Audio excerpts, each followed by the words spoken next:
അതിവേഗ റെയിൽ പദ്ധതി നടപ്പാക്കുമെന്ന് ധനമന്ത്രി കെ.എൻ. ബാലഗോപാൽ. പേര് മാറുമെങ്കിലും അതിവേഗ റെയിൽപാത കേരളത്തിന് അനിവാര്യമാണെന്ന് മന്ത്രി ബജറ്റ് പ്രസംഗത്തിൽ പറഞ്ഞു. പമ്പാ നദി മലിനമായതിൽ കേന്ദ്രത്തിനെതിരെ NSS general secretary G Sukumaran നായരുടെ വിമർശനത്തിന് പിന്നാലെ ക്ലീൻ പമ്പ പദ്ധതിക്കായി 30 കോടി രൂപ ബജറ്റിൽ അനുവദിച്ചു. വേഗതയാർന്ന ഗതാഗത സൗകര്യം പരമപ്രധാനമാണ്. UDF-ന്റെയും BJP-യുടെയും എതിർപ്പ് കാരണം തടസ്സപ്പെട്ടെങ്കിലും കേരളയിൽ പദ്ധതി വരും കേട്ടോ എന്നുള്ളത് തന്നെയാണ് ഞങ്ങളുടെ നിലപാട്.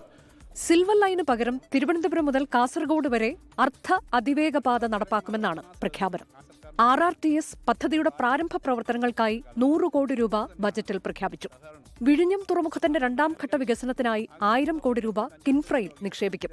വിഴിഞ്ഞം ചവറ കൊച്ചി അപൂർവ ധാതുഖനന ഇടനാഴി സ്ഥാപിക്കും.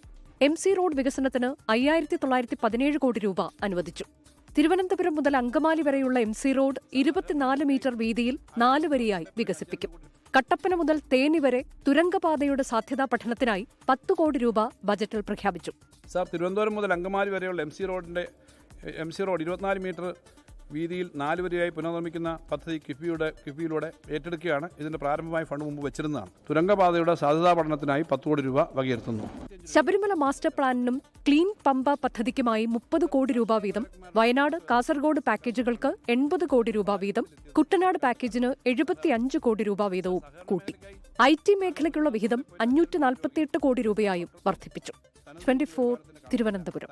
ലോകത്തെവിടെയായാലും ഏത് സമയത്തും 24 വാർത്തകളും ഓഗ്മെന്റഡ് റിയാലിറ്റി പാക്കേജുകളും എക്സ്പ്ലെയിനറുകളും വിശദമായി കാണാൻ ഞങ്ങളുടെ YouTube ചാനൽ നിങ്ങൾക്ക് സബ്സ്ക്രൈബ് ചെയ്യാം.